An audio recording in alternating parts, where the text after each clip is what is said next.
Whether you are a furniture refinisher, DIYer, or someone who is in the marketplace to buy a unique, one-of-a-kind piece of refinished furniture, today's podcast is for you.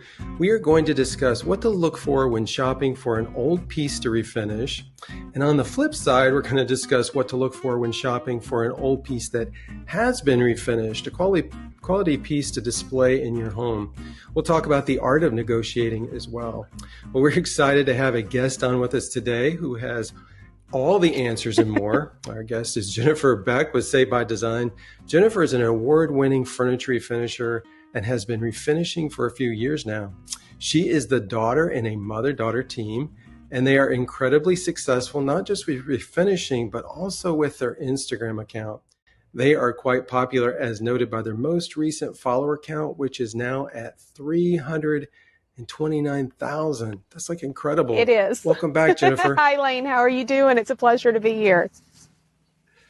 Always good to have you on. And I was looking yesterday, and you have been on probably 7 or 8 times. Some of those were special recognitions, yes. like accolades from other people who admire you. And then there was some awards. And then we've had you on just to chat. And one of the most popular podcasts that we had was with you talking about Marketplace, Facebook Marketplace. I've gotten a lot of feedback from people on that. I've had several people reach out and say how helpful it was. So it's really exciting for me to be able to help to share with y'all, not just about the refinishing side, but about the business portion of it as well, because that's equally important. Well, you are so kind, because you always, in fact, I was going to mention this. One of the cool aspects of your Instagram account is that we get to see what's going on, how you run your business, and the kind of pieces that you bring to refinish, and really more importantly, the incredible transformation that they undergo. We have a lot of podcast friends that are furniture refinishers, but also folks now that are watching on YouTube who are intrigued by what refinishers offer to the marketplace and are interested in purchasing these incredibly beautiful and unique pieces to adorn their homes. So we have lots to discuss, as I mentioned earlier. Yes. But before we do that, we have to talk about an old frame, Jennifer, that you just highlighted on Instagram. I'm so excited to talk about the frame. Yeah, I know. It's so crazy, because I think, if I'm not mistaken, you found it at an estate That's sale. Correct. Mm-hmm. And you were drawn to this piece. So this is what intrigues me. You were drawn to this piece, I think, because of the photograph and the fact that it was an old frame. That's correct. So yeah.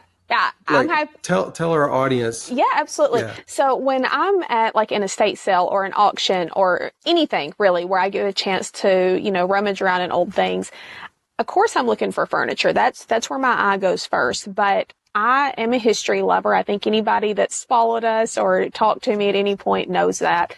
So when I see old photographs like that are they're there for sale, they've been forgotten. Clearly, they're not in someone's home anymore. And I'm like, I can't let these people's memory just go to waste. Like it genuinely bothers me. And I seen this old photo and I was just like, this is basically free at the cost of it. And I hate to see it go to waste. So I'm going to take it back to the shop with me. We'll hang it up somewhere. And then, when I got to looking at the frame more, I was looking at the back and I was like, okay, the panel on the back of this is not your normal panel on a picture frame. So I was a little bit very suspicious, wasn't it? Whenever I find something like that, I look like a thief in there. You can always spot it. Like my mom will see it. I'm like, I get real sneaky and I'm looking at it, I'm pointing at her and I'm like, there's something here. There's something here. So we scurry out of there with it. We got back to the shop and it was the end of the day. And I was just like, I can't leave the shop without digging into this frame. Like, I just know that I thought really there may just be a date or a name or something on the back of the photograph to help identify it. And when we opened it up, I got tickled because all these things were in there. And I was just like, okay, it's just going to be some little postcards or something. And then when I pulled out that paper, that like newspaper story type thing, and it had the date of 1894 on it, I was so excited. And what was even funnier is I was pulling that out. My mom, which most people know is Sheila, she started like hyperventilating. I was like, what? Did you give her the brown paper bag? I was like, what? And she was like, there's a picture of George Washington. I thought she meant there was like an actual portrait, like authentic portrait of him. But it did end up being a lithograph from the Forbes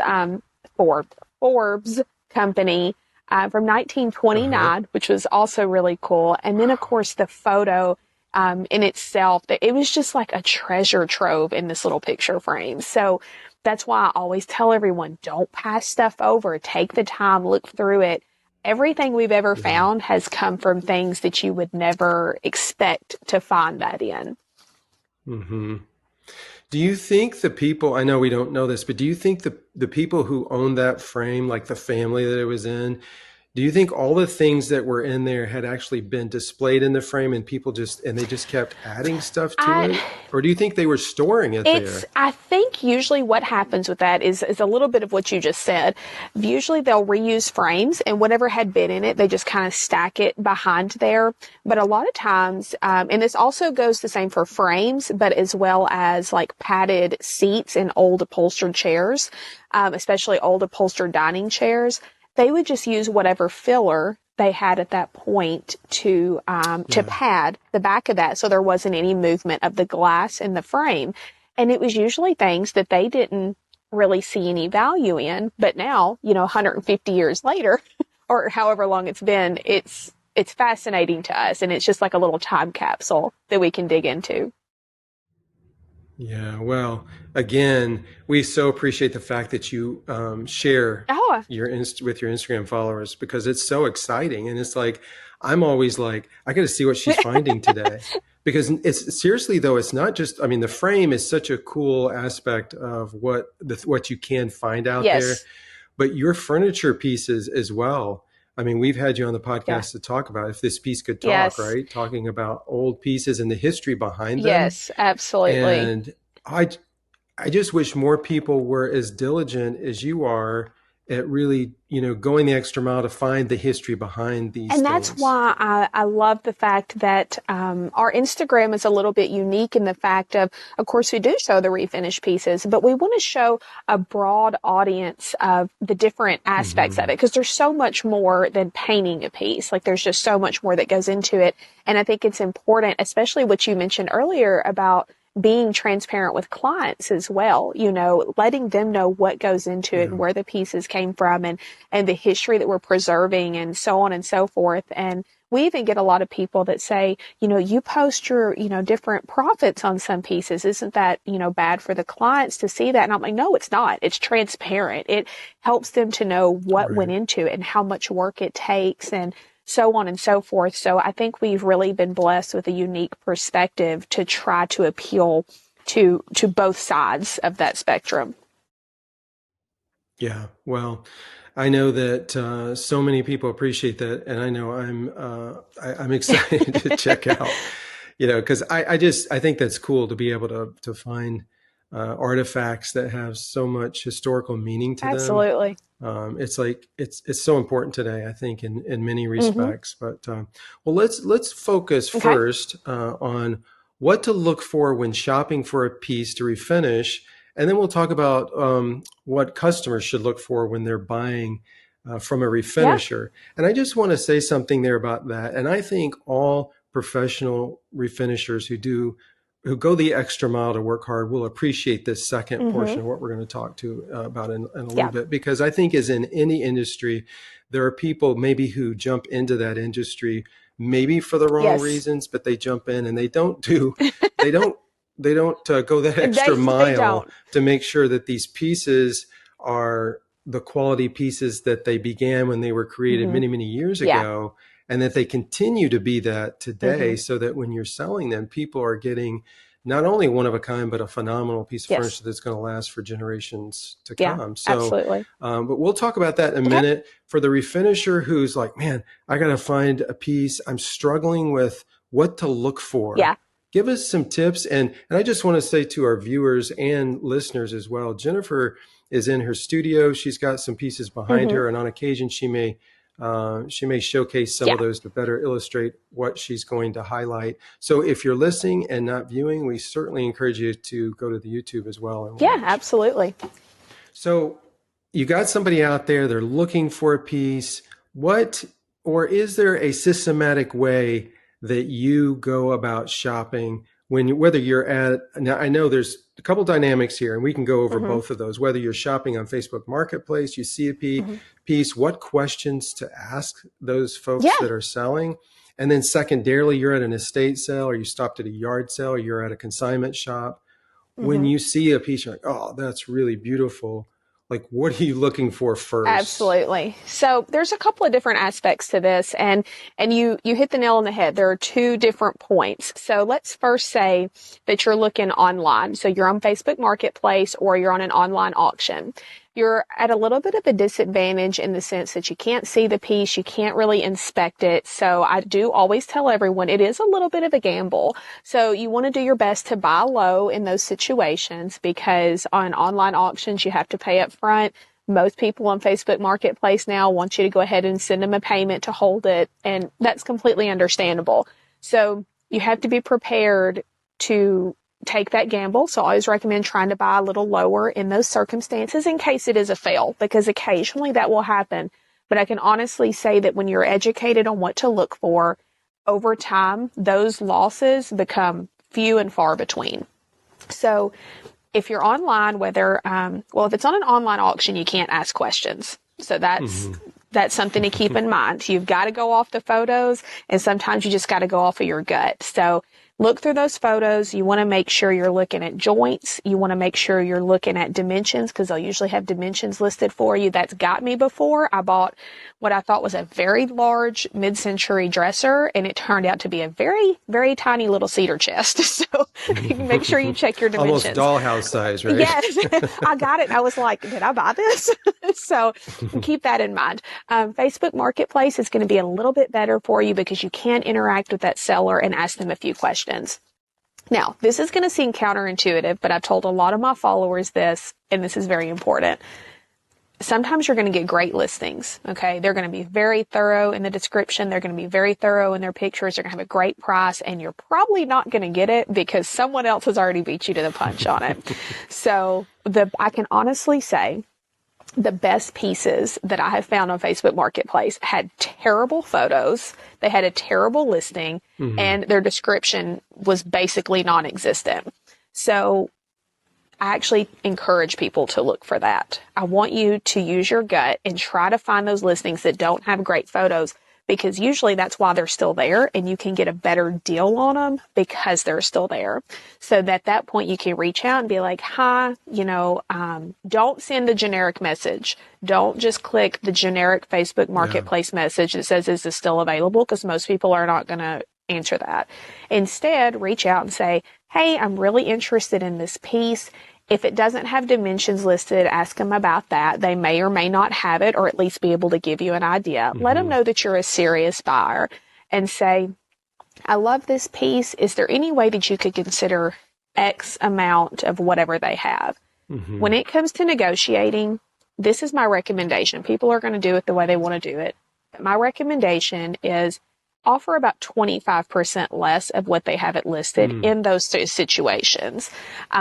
So if they have it listed for $100, offer them $75. They're probably going to counter you back around $85 or so. Be prepared for that and kind of know up front what you can afford.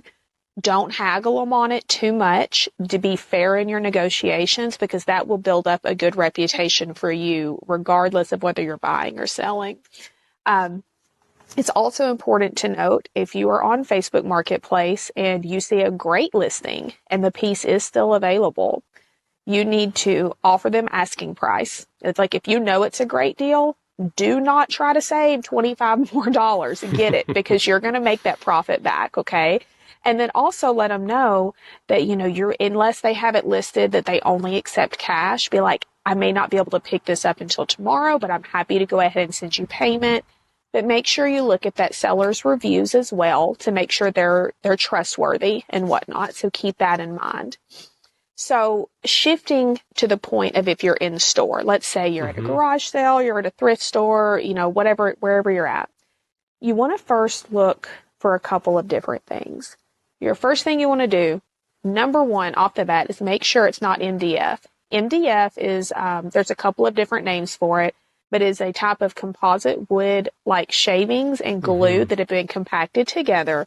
Those are not going to be high quality. They are going to swell at some point.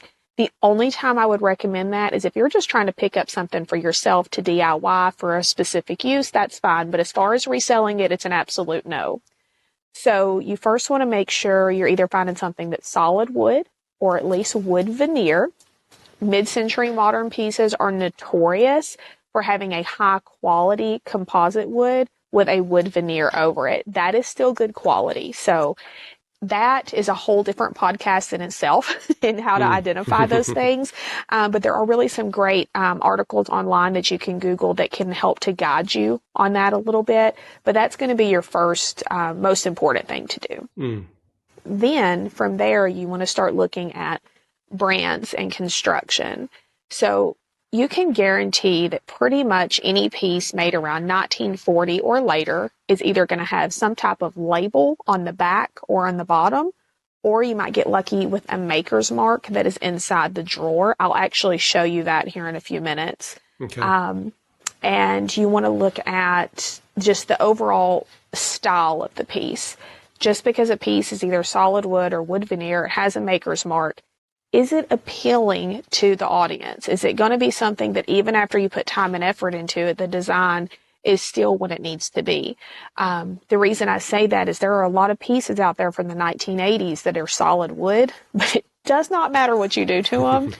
They're just outdated. It just wasn't a great time for furniture. Okay. So keep that in mind. You don't want to invest in something that in the end, it still looks like it's 1988. It is what it is. And then also when you're looking at older pieces, so if you're looking at something, you're going, okay, I immediately know this is an antique. I don't know anything other than that, but I can tell it's old. It's going to become more difficult for you to identify that because you're going to have to start looking at drawer joints. You're going to have to be looking at back panels to see what the construction is. You want to try to be able to identify what type of wood it is, or at least that it's going to be something that can be refinished, and refinishers will know what I mean by that. Like some things are just too rough to be saved. Yeah. You also want to look at if it does have veneer, which most high-end antiques did have some type of veneer on it, even from the 1700s. Is it chipping? Can it be saved? If it's too much, can it be removed? Those are all things that need to be going through your mind when you're looking at this.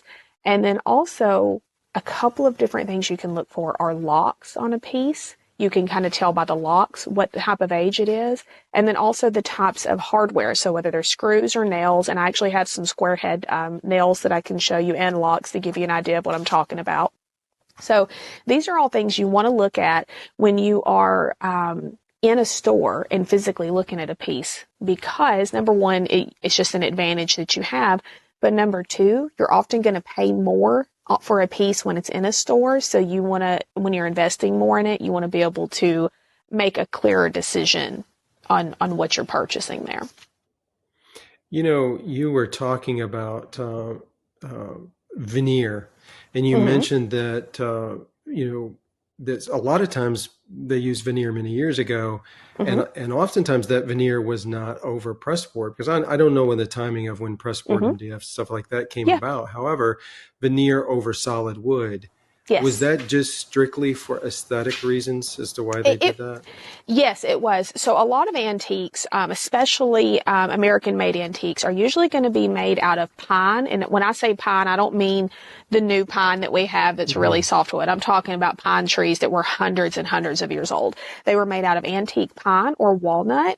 And while those are beautiful grains, oftentimes on drawer fronts or doors or even tops, they would use what's called a burl veneer or a mahogany flame veneer, something like that, just because it was a way to get a really unique wood grain that stained really well without having that expense of having that solid piece of wood, because the expense would have been far, far more than what someone would have been able to afford at that point.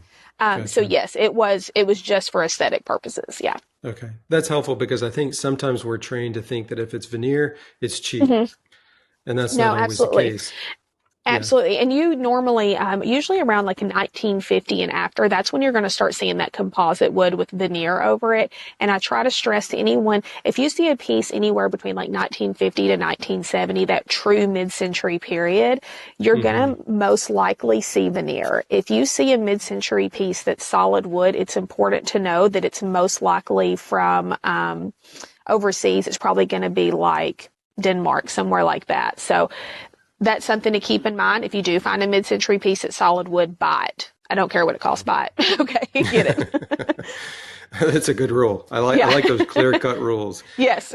Jumping back just briefly, when you were talking about online auctions, one of the thoughts that I had is if you're not used to online auctions and you use an online auction and you bid on it, is there any safeguards within the online auction so that if you were to go to your pickup place, are you locked in? Like if you go there and this piece is not what you thought it was, is that a done deal? It's a done deal. Really? Now, every auction company is different. However, 9 times out of 10, they're going to have the same standard rules. Usually you have to put a card on file to register to bid on these auctions up front because they're absolute auctions. As is, it's one and done. If you get there and you don't want the piece, you don't have to take it, but you're still paying for it because they will automatically run your card at the end of that auction. So again, that's where that gamble comes in. Yeah, and I'm sure, correct me if I'm wrong on this, but as you just mentioned, talking about online auctions and differing policies and stuff, you probably need just to do your adequate homework into the online auction that you're checking out as well. Absolutely. Just to make sure that they're kind of known for having good quality stuff. Their descriptions are accurate and all of that. Exactly. And that's what I tell everyone. There is a website that you can go on. It's called hibid.com. It's HIBID.com. And you can search auctions throughout the whole country. But I do recommend everyone to check with their local auction companies that they know that, like us, we're in a small area. We know the auction companies that are doing most of these. And I can honestly say, let's say we had 50 auctions we went to.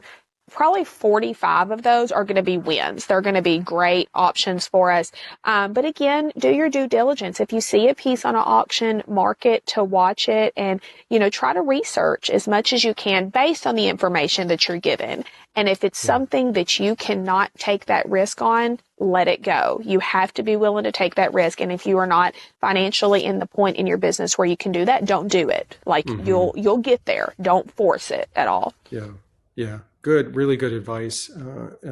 So let's jump back to this. You're in the store or you're in the consignment shop or an antique store. Yeah. Do you have any recommendations for folks that maybe are new to refinishing and shopping and they don't have all the knowledge base that you have, that you've gained over the years, that they could, any recommendations, like they got their phone, they're standing in front of a piece. Is there anything that they can do that will help assist them in trying to figure out whether this is good or not? Google image search is your best friend. Okay. So anyone that has a smartphone should have a Google search bar somewhere on their phone, and it'll have a little camera on there. If you'll click that camera, you can take a picture with your phone and it will do an image search across the internet. Sometimes it's a win, sometimes it doesn't pull up anything. But if it's a well-known design, you're going to find similarities. That doesn't mean that it's going to be the exact make of whatever it pulls up online, but it will at least give you a description kind of what you're looking at. What I don't recommend doing is taking a picture of a piece and then posting it online and saying, should I buy this? Because most likely it's going to be gone by the time you go back. Okay? Right. So, definitely don't give your whereabouts, right? Exactly. But yeah, I mean, seriously, I know that sounds so simple, but Google image search is your best friend. Or if you open a drawer, let me actually just grab this and show you. Okay. Let's see here. Because I can show you 2 things at one time. That sounds good. Let's see here. All right, let me see if I can get this up here where you can see it. There's going to be a mark right there. I see you. You don't have to see the name of it, but there's going to be usually a mark. Look in the top left-hand drawer. Most of the time, if it does have a mark, it's going to be in your top left-hand drawer, possibly right-hand drawer, or if you have just center drawers. Anyways, look at the top. there's going to be a mark in there. Get on Google. If you're not comfortable doing the Google image search, get on there and type in the name of that manufacturer. That's going to let you know where it's from, where it originated, and it'll also let you know what type of construction methods they use. Just take 5 minutes and search that, and that'll let you kind of know the quality of the piece, and you can go from there. It's also important to have a budget. So if you are starting out new and you just have $25 to spend, that's okay. Don't force it to fit. You may see an excellent piece, but if you're not there financially yet, it is what it is. So don't stress it. But yes, definitely use the Google image search if you just have no idea what you're looking for, and then look at maker marks as well. And then also study drawer joints, because you can do a quick search online and see kind of the age of a piece based on the type of joints they have. So when you're looking at drawer joints on the side here, that's going to make a big difference for you. And I'll go more into that here in a few minutes. Okay. So that's extremely helpful. One of the things, and I don't want to get ahead of what you're sharing, but this is almost a joke. So, if you're buying a car, the typical process that you go up, for some reason, you kick the tires. I don't know what kicking the tires is supposed to do. Make sure they don't fall off. Yeah, exactly. I guess it just looks, well, is this thing sturdy? So obviously you don't go up and kick the piece of furniture, but just from a structural standpoint, is there do you go up to it and sort of sort of try to shift it to see what kind of stability it has? Absolutely. And so I think it's important to note, it's so funny you brought this up. So, I used to work in furniture, retail for many years. People do that with furniture. I have had more people come up and just jar a piece of furniture to see, and I'm like, okay, everything's going to move when you're doing it that hard. Okay? Exactly. Yeah. So, but you do. It's an earthquake test, right? Exactly. So you do want to go up to it. These are the first things I do, because especially you're usually in a store setting when you do this. There's other people around. There's usually a shop clerk or something kind of in, whereabouts. Open the drawers. See if all the drawers open and close fairly smoothly. No refinisher is going to expect it to be perfect, but just make sure the drawer face doesn't fall off. I've had it happen. Okay. Make sure that the drawers are still intact.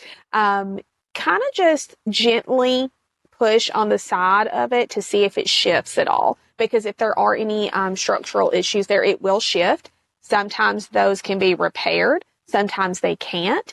If you were at a point where you're not comfortable in your skill set yet to completely repair something like that, walk away from it. If you're further into your journey and you're more comfortable with your skill set, then that may be something that you're okay with taking on. So that's not really a hard yes or no on whether you should buy it. You have to just judge what you're comfortable with. But you do want to look at drawer function. You want to look at if it has doors on it. You want to see if when you open the doors, if the door falls off or not. Had that happen. So whenever you open that door, if it does fall off, just look and see. I am so sorry. I knew my dog was fixing to bark. That's okay. This is real life, right? This is real life, and I think UPS is delivering something. I'm so sorry. That's fine. No. So, anyways, if you have a door that does fall off, then you want to look at those hinges and see if it's going to be loose or not. So, can it be repaired? Are the holes wallered? That's me. So, anyways, you do want to look for that structure and see if that is going to be an issue for you or not, or if that's something that you're comfortable with in there. Okay. Yeah. Quick question. So, you are in this store, you're checking the stability of this piece, and the door falls off, or there's something that's, that's pretty important. Is there negotiating power in that? Can you walk up to the desk and say, this is the door for that piece? Yeah. It's $50, but will you take $30 for it now? That's what I was going to say. Yes, absolutely. Take it with you as you're going up there. Take the drawer or the door or the leg or whatever it is. Take it with you. Because generally in a thrift store situation, if there is damage to it and they are aware of it, they'll actually have that noted or reflected in the price. So if you walk up and see a piece and it's $10 and a leg is hanging off of it, that's probably why it's $10. So just keep that in mind. But always ask. I mean, the worst they can say is no. So always ask, but be fair in your negotiations. If you have a piece that's, they have it priced at $100 and you open up the drawer and the drawer face falls off of it, or it's got joints that are busted open or something like that. Just, go up to them, be polite. Don't be rude. Go up to them and saying, I'm really interested in this piece over here, but I do notice it has a little more issues than what I thought may be reflected in the price. Can you see if y'all would be, able to accept $70 for the piece, so on and so forth. Offer just a little bit lower than what you're willing to pay, because they will counter you most of the time. Sometimes you'll get lucky and they'll just be like, yeah, sure. But, have that little bit of cushion there for you. So yes, absolutely negotiate, but be polite and respectful when you do it, because that old saying, you'll catch more flies with honey than you will vinegar. That's so true. It's very true. Yeah. And I'm sure that it's for a refinisher like yourself who does this for a living. You're frequenting these places. They're probably getting to know you. And so you want to maintain that good relationship. I don't even know if this is possible where you have relationships with certain consignment places. And I don't know if they're even allowed to do this, where a piece comes in and they're like, oh, this is a Jennifer piece. I don't know. Does that ever happen?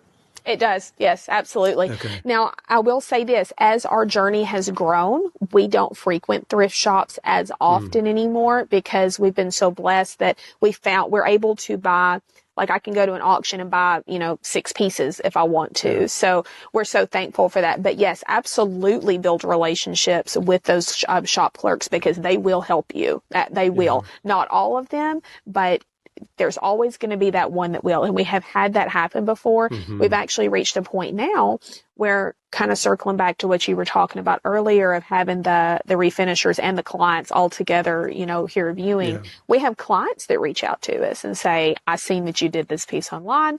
This is something that I just happened to come across and see. I think it would be great for you. And sometimes that's a win. Some of the best pieces we've done have actually come from referrals like that. So yes, building those relationships in every aspect is so important, because that's what's going to bring longevity to your business. Yeah. So I got this question for you. So you're in a estate sale, consignment shop, yard sale, whatever it is. What is the one thing that really gets you excited when like something in a piece? And maybe this is a hard question because there's so many different types of pieces out there, but like, what is the one thing you're like you said, where you're like, okay, you're suspicious. People are looking at me getting excited. Okay. What is that? Okay. There's probably 3 things, little things that go together. Number one is drawer joints. So you're going to have some drawer joints. And again, like I said, do a little bit of research on this online. There's a lot of information out there that can help you. If I see a drawer joint that is what we call a dovetail, but it's much more slim. It's a very slim dovetail. That tells me it was probably made around 1810 or earlier. I'm excited. Okay. Yeah. I'm already like, I'm looking for Sheila, and I'm like, hey, get over here right now. Okay. So if I see that. Make space in the truck. Make space. Yes, absolutely. If I open a drawer and I see any type of handwriting, whether it be in a drawer. So look, open your drawers. Look, don't get on the ground and crawl around like I have done. I don't recommend that. Sometimes it makes for good entertainment, but, if I open a drawer and I see any type of handwriting, which I can tell it is old handwriting and it's probably from the maker, I don't care what it costs. I'm probably going to buy it. Okay. If I have the money, it's coming home with me. But also a third thing that I can show you. I don't know if this will show up on camera, but I'm going to try. Can y'all? Okay. Can you see that? Okay. This is a square head nail. So this is handmade. There are some that were machined, but they still had to be machined by hand, if that makes sense. So if you see a nail, I hope that's focusing, that has a square nail, a square head or a square shaft on it, look on the back panels of pieces. You're going to see some of those sticking out where over time they've just kind of worked their way out a little bit. If I see that, I'm excited because I know it's old. And if I'm looking at a piece that I already think is pretty and I see any of those things, I'm I am silently jumping up, and I've actually probably got really quiet, and I'm looking around, and I'm like, does anybody else see this? And I'm like, I've stood over pieces before, and I'm like, Sheila, I need you to go tell them that I want this piece right here. Like, I'm not moving. I'm not moving. Don't touch it. Don't touch it. So yes, when I see those things, I get extremely excited. We actually had a piece, earlier this year, and I think on one of the podcasts we talked about it. It was an old secretary that was dated 1889. And when I opened that drawer and I seen handwriting in there, oh my gosh, I almost hyperventilated. I was so excited. So yes, if you see that, run, grab the piece and run. Don't steal it, but run. Wow. So that's three distinctive things. I mean, you're looking at the joints, you're looking at handwriting, and then the nail. And so that's like, I love that because that's solid stuff that folks can go in and it is. And I also want to notate that if you do find one of these nails, this is most likely going to be a good indication that this is pre-1800. So when you just get the honor of touching a piece that's that old, that was made by a craftsman of that period, it just does something to you. It does, doesn't it? Yeah. That's like what we were talking about earlier about the frame piece, just to be able to have that history. Yeah. But then to go the further back you go is even more exciting. This is not really part of the podcast necessarily, but what is the oldest piece to date that you've been able to sort of assess? Has it been early 1800s, anything late 1700s? Probably, I could tell you about two different ones. There was a bench that we did, like an old church pew bench that we did years and years ago. This was at the very beginning of our business, that I dated probably around like 1780, which was just incredible to get to be able to touch. But recently, something that people can actually see is just recently, and I'm sure you've seen it, it was a black Empire chest of drawers that we stripped down and we restored. And that was dated around 1810. And the way we were able to date that is by looking at the drawer joints, also the overall style, because there are some styles that only were done in certain periods. It had that veneer on it that we were talking about. So it was a walnut piece, but it had that fancy burl veneer on there. But also, like I say, check everything. As Sheila was cleaning it out, the drawer bottom that slides in there, she was looking, and we seen this little bitty shred of paper that probably was the size of like a ladybug. That's how much we could see. And she was like, there's something here. So we slowly pulled that drawer bottom out, and there was a piece of paper where you could see where someone had been, I don't know if they were taking names, but it was some type of court document. And you could just tell by the handwriting. And here's another interesting piece of history, fun fact.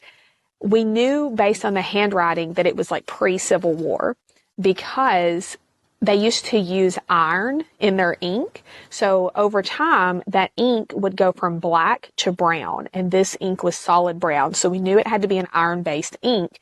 So that helped us to put it back further as well. So just all of these different things, all of these things can help you to assess a date when you don't actually have a physical date to look at on those pieces. Oh, that's so interesting, because there's been times when I've seen documents in museums, old documents, where actual handwriting, and they're usually brown.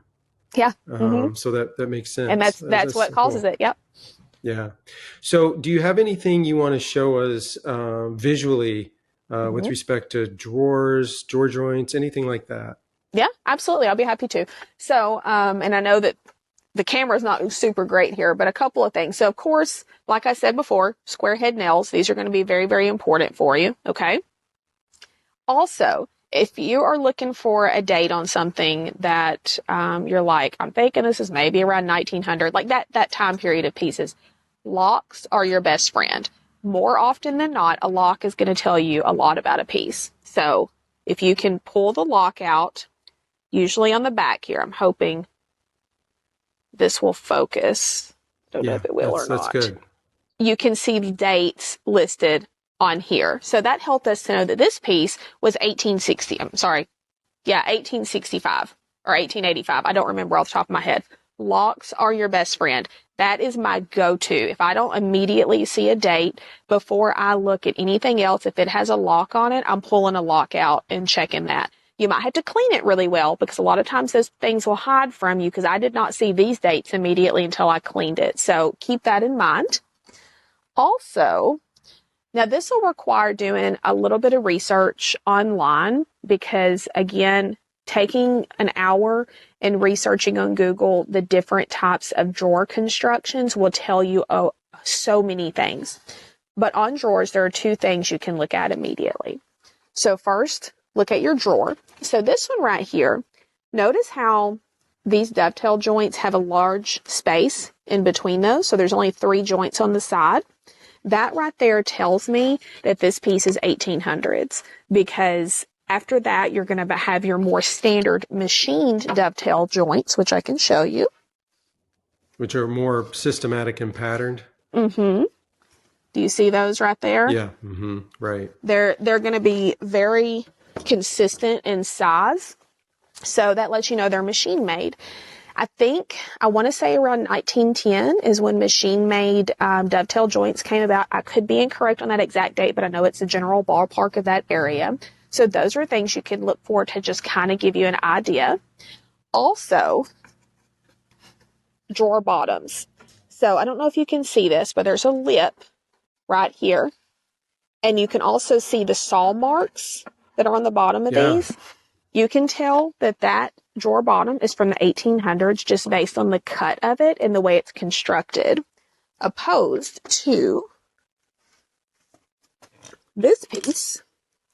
See how this looks much more manufactured and machined? It does not look like it's been cut by hand. You also have a rail brace that's across the bottom of this. This piece right here is from around 1950.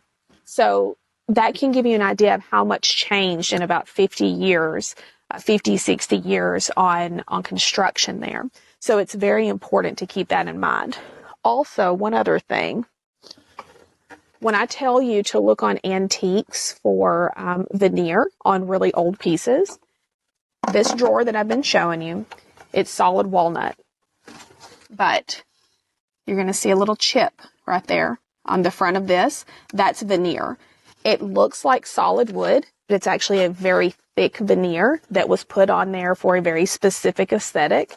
Keep that in mind. If you see that, do not let that scare you. That's still a very high quality piece. So I think that was all I had there. But that can kind of help to give you an idea of what you're going to be looking at.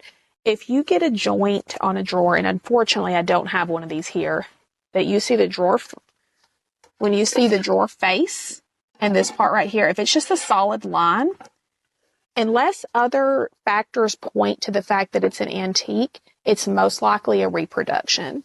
Gotcha. There are some reproductions that can be worth something, but that takes a little bit of time and knowledge and just compilation over time to figure out which one of those are worth investing in and what are not. If you're looking for a piece that you just want to paint and just make a little bit of money on, it's fine. But if you're really looking to grow your business, to save true antiques and to bring pieces back that are good quality, that's not going to be what you want to go for. Mm-hmm.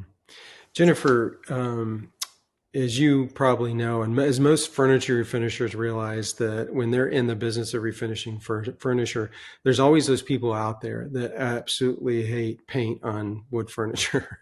I Absolutely. mean, it's like a nightmare for them. Yeah. But my question to you is, when you find these really old pieces, is there a place where you go, this is really old, and I'm even though it would be beautifully refinished, I'm concerned about devaluing it if we did anything to it. Mm-hmm. Is that ever an issue for you? I have not run across any pieces yet that I felt like any type of refinishing would devalue it. There are pieces out there, but I'm glad you brought this up. I want to stress, and I love the show Antiques Roadshow. Okay. I love that show, but a lot of people will watch that show and then just assume that every antique is worth that. it's important to know that when you're watching shows like that, they have a massive amount of pieces that come through there. They only show a few of those pieces, and there's a reason why. Because usually if you have a piece that's going to be truly devalued by refinishing it, it's most likely has some specific history attached to it. So it's going to have, like, if I found a piece, for instance, that was signed by Duncan Fife himself, when there is this wide range of Duncan Fife style furniture, if I found a piece with his signature on it, I would not touch that. I may clean it, and then I would contact an appraiser and go a different route to try to get that to a true collector. If I found a piece that I knew was in Thomas Jefferson's home and it was a chair he sat in, that would be different. Yeah. But usually those pieces have some type of historical significance, and they also have to have proof of that significance. Mm-hmm. So it's very important to remember that. There are also a few things you want to look at is, for instance, that chest that I just stripped the black paint off of and restored it.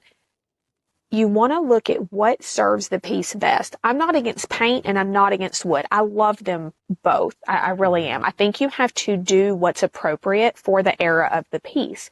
So, for instance, that piece, the grain truly was beautiful and it stained very well. So it, to me, was best restored. Not all wood grain, even on antiques, is stain worthy. And I think a lot of people don't take that into consideration. So if I stain a piece and it's very blotchy and it just doesn't have a pretty grain pattern to it, it does not serve that piece best. Paint has been used for centuries and it preserves things really, really well. So I think the key is whatever you do, whether you strip and stain, you strip and leave it all raw, if you paint it, do it elegantly, do it in a good quality. So that's really where it comes from. Because I've even had people tell me, you know, I'm a wood purist. I don't like paint on wood, but you did this really well and I can respect that. So it's about doing a good job. Please, for the love of everything, don't slap paint. Don't just slap paint on something, because it's usually the poor quality. I'm telling you, it happens. Yeah. It's usually the poor quality that has made someone not like paint on wood. It's usually been very poorly done. And that's where that stereotype comes from. Yeah. And I appreciate you bringing up the Antiques Roadshow too, because who doesn't love that show? Yes, but I've so also good. seen, I have also seen, I don't remember what it was, but it was an episode where they showed some stuff that wasn't of value. Now they'll plug in a piece periodically that doesn't have value, but this show, if I remember right, it was many years ago. It was people who thought they had something that was extremely valuable, and it wasn't. And it wasn't just necessarily artifacts. It was even furniture.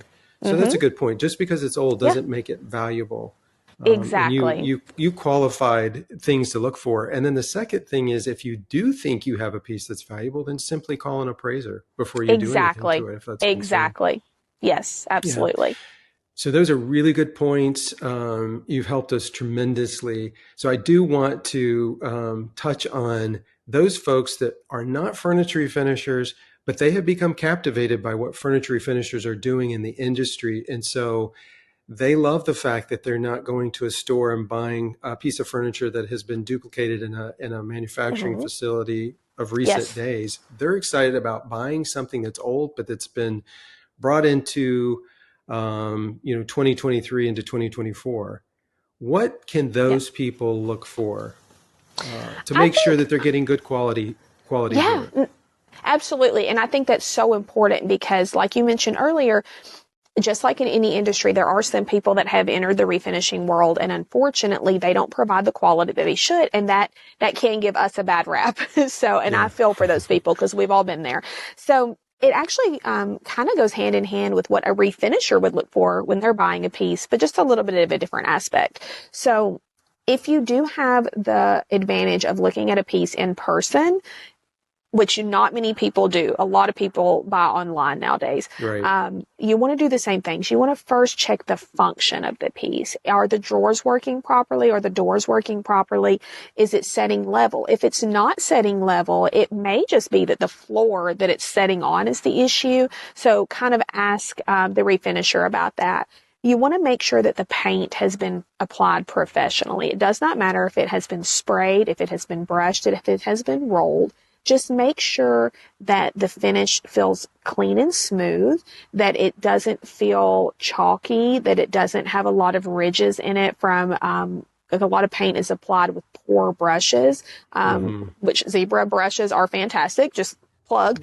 But a lot of times people will use, poor quality brushes, and that'll cause a lot of issues, or poor quality paint.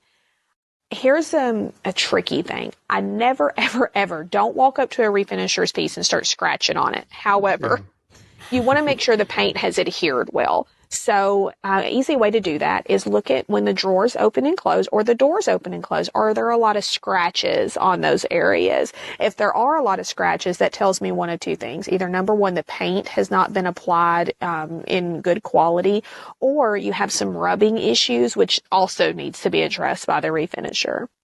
Now, I do want to notate, you don't ever want to expect perfection from a piece that's been refinished, because these pieces are done by hand. They usually have age to them, so they're going to have some character. So if that's not what you're looking for, then refinished furniture is not the route that you need to go.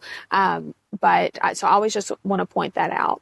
But you're also, 9 times out of 10, these clients are buying stuff they've either seen online or on Etsy or whatnot. And so they don't have the advantage of being able to see the piece in person. So you want to first look for reviews on whoever you're purchasing from. If they are a newer refinisher and they don't have a big review portfolio, that's fine. Ask them for links to their social media. So maybe they can see, that's why I love Instagram. It's kind of just like a portfolio for me, for clients to see previous work, to see what we're capable of, and so on and so forth. So definitely do your research on the seller. Look for good descriptions. Make sure you ask any questions that you have up front. A good refinisher will have all of those questions answered for you in the description.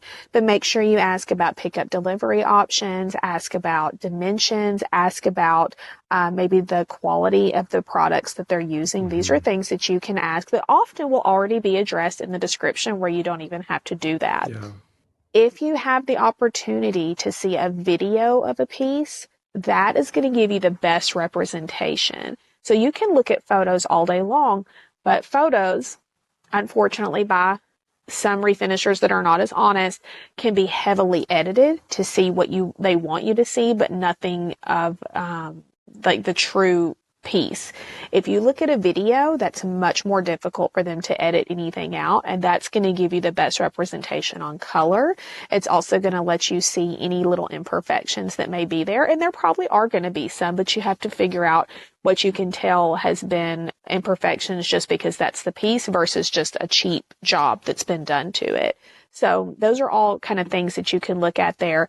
And always ask people questions. The biggest thing is on color. Make sure you ask the refinisher, were these pictures or videos, were they in natural light? Were they in warm light? That lets them to know, because colors change with lighting. And that can just help to reduce any conflict that may arise. So I think it's really just about doing your due diligence and researching the seller, trying to look for things that you know would be an issue for you. Yeah, all good stuff. In fact, I'm glad you addressed the going up and scraping a piece. Yes, please don't do that, but there are ways to check. Yeah, and so it's so good that you suggested that, using the drawers and doors to see, because a lot of times those are painted on the sides to see if the paint is coming off. So excellent tip. What about negotiating? Because I know that's a sensitive subject, because you guys put in so much work. And so do you feel like, from a representing, I know that's hard representing all refinishers, but do you leave room for people to negotiate with you? I do, to an extent. So, and I think I'm so glad you asked about that, because it wasn't even something I thought about. So, of course, refinishers buying a piece that needs to be refinished, I absolutely recommend negotiating. Polite, respectful negotiating. When you're buying a piece from a refinisher that has already had this put into it and they're doing it as a business, it's a little more of a sensitive subject. I do usually, well, let me rephrase that. I used to notate in my listings that pricing was firm. However, as I've grown, I found that I don't have to do that as much, because people they know that my pricing is firm. But I have negotiated with someone in the past that was very respectful in the way they did it. And what we agreed on was when you, as a refinisher, accept negotiation, or as you as a client are offering negotiation, it's important that it's a win for both sides. So if you're a client and say a refinisher has a piece listed for $1,000 and they offer, they already have free delivery for you. One way that you may want to consider negotiating is if the piece has been sitting for a while. If it's a brand new listing, it's usually not fair to offer negotiation on that because this listing is just now getting out to the public.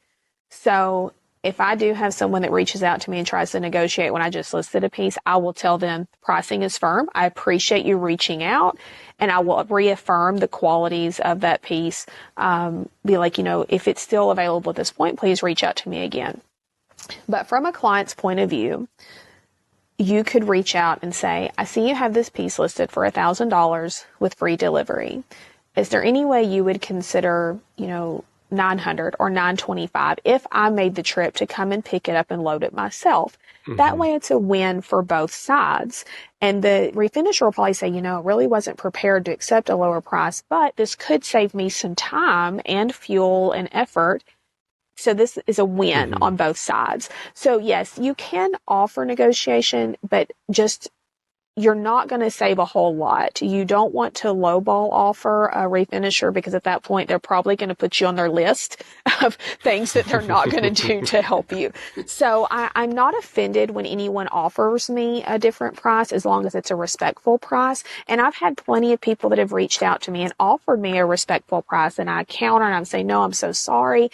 We are not accepting lower offers. However, here's a reminder of what this piece offers. And I've had them message me back and be like, I appreciate that. I'll take it. I just, never hurts to ask. So it's definitely something you shouldn't immediately be offended about if it's done in a respectful way. You will have people out there that will offer you 50%. Usually those offers do not get a response from me at all. So that's something to keep in mind. That's totally out. Yeah, that's ridiculous. Yeah. But I think two things. One is what you just said, being respectful in how you go about offering or, negotiating from the person who's trying to buy from a refinisher.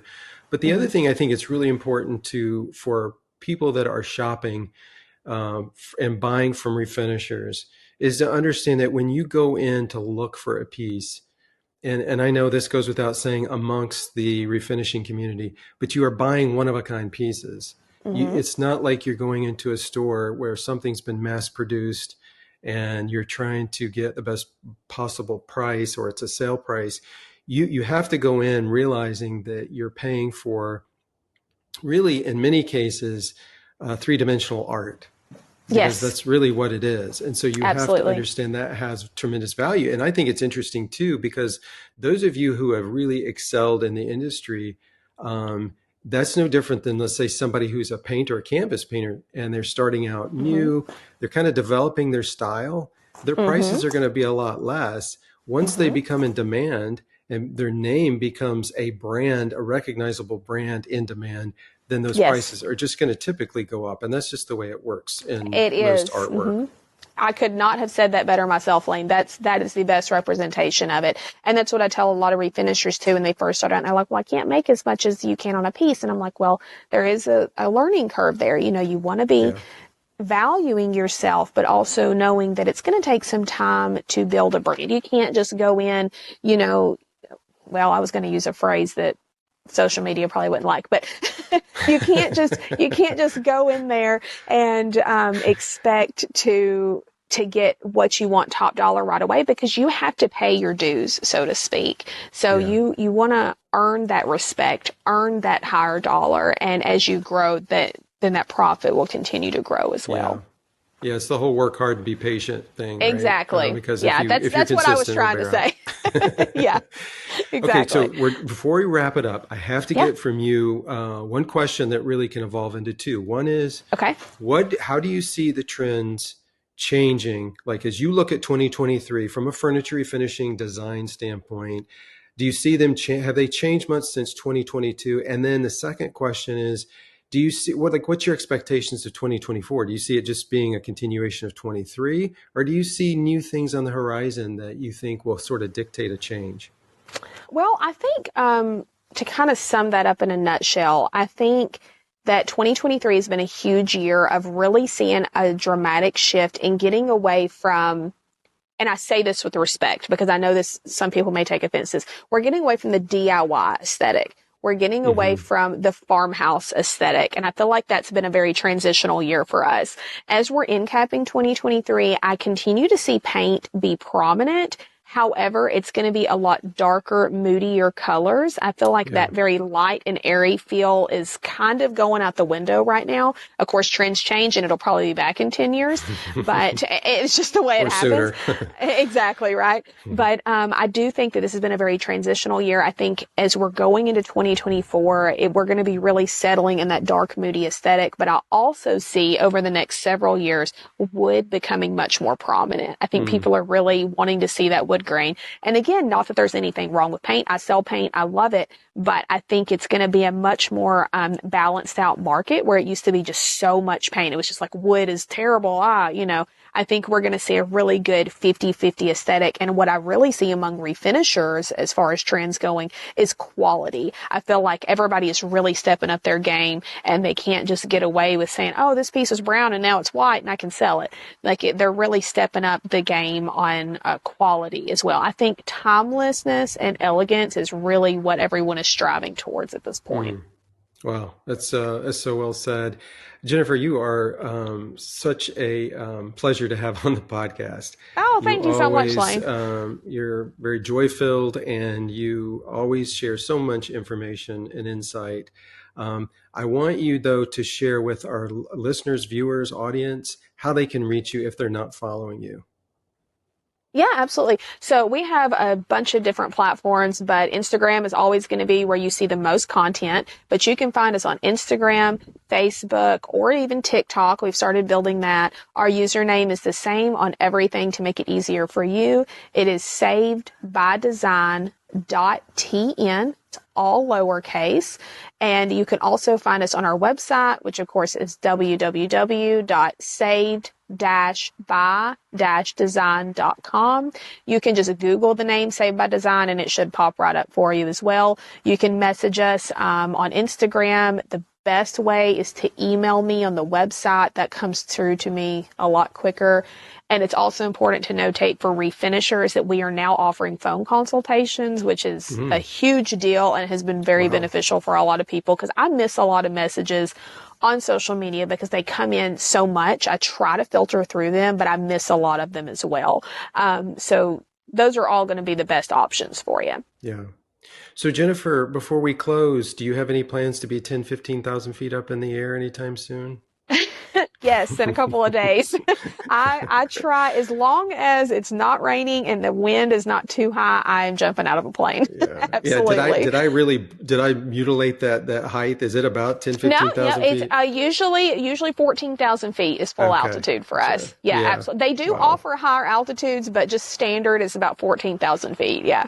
Well, very good. Well, always safety, be absolutely. safe. And when this podcast airs, it will be the Wednesday before Thanksgiving. So happy Thanksgiving, awesome. Everybody. Happy Thanksgiving to you. Do you guys do a big Thanksgiving dinner? We try to do a big spread. I love food. Southern cornbread dressing is my favorite. I wait for it all year. So I'm excited and I'll be so excited for everyone to see this podcast. I think it's going to be a really good end cap for the year for us. And I think it shares a lot of valuable information too.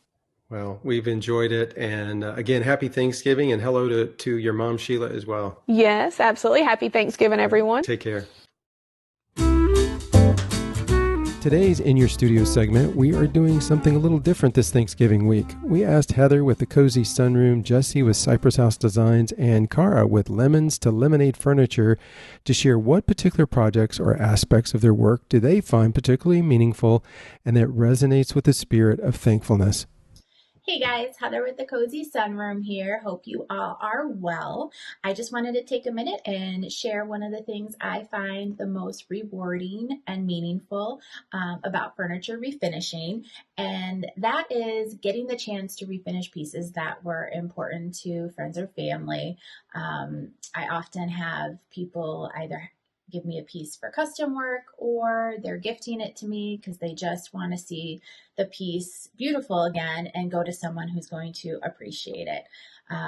That brings me so much joy, and I find it just so meaningful that the piece of furniture that was in a family member's home now gets to be in someone else's home and appreciated and loved for many years to come. Hope you and your families all have a very happy Thanksgiving. Hey guys, it's Jessie from Cypress House Restoration and Design. Several years ago, I watched a documentary called Minimalism, and that's where it hit me for the first time just how many new products are mass-produced every day and put out into the world. After seeing it, I'd walk into the mall or a store and it could feel pretty overwhelming to think that all of these products may be used for a few years, but then eventually would wind up sitting in a landfill for decades. Something that I've always found particularly meaningful in my work in furniture and decor restoration is feeling like I'm directly participating in slowing that down. If someone opts to buy something pre-loved, used, they're typically getting a higher quality piece that's going to last decades longer than something mass-produced, and it can be customized to fit your exact design style. I'm especially thankful this time of year to have my full-time job be something that aligns with those values and is also a pretty awesome creative outlet for me, selfishly. Happy Thanksgiving, guys. Hey guys, it's Kara with Lemons to Lemonade Furniture, and this holiday season I am extremely grateful for the friendships that I've made in this furniture flipping community. They have made all the difference for me this last year. Happy holidays, everybody. Hi, I'm Diane Williams. I'm the Outreach Chairperson for the International Decorative Artisans League, or IDAL. We are a 501c3 nonprofit dedicated to the continuation and education of decorative painting. We're excited to announce our new website.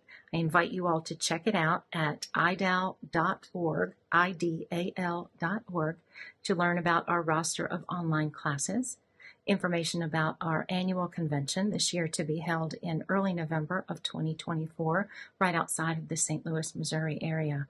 We'd like to thank Zebra for their continued support of IDAL, and I wish you all a very happy Thanksgiving. The Zebra Review category theme for November is desks. Our featured judges are Jen and Amanda with the Vincent Sisters. If you have refinished a desk from January 1st through November 30th of 2023, simply use the hashtag ZebraDesks. Jen and Amanda will pick their 5 favorites, then the remaining judges, Jen with Perfectly Imperfect Furniture, Katie Cloud with Katie Company and Home, and Lauren with Portland Row Living will vote out of Jen and Amanda's selections to choose the 3 winners.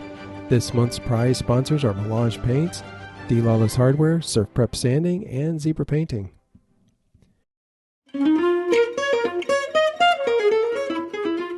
Thanks for joining us. We are grateful for each of you. All links to artists will be in this week's show notes. We can't tell you how encouraged we are when we hear from you or when we read your reviews on one of the podcast directories.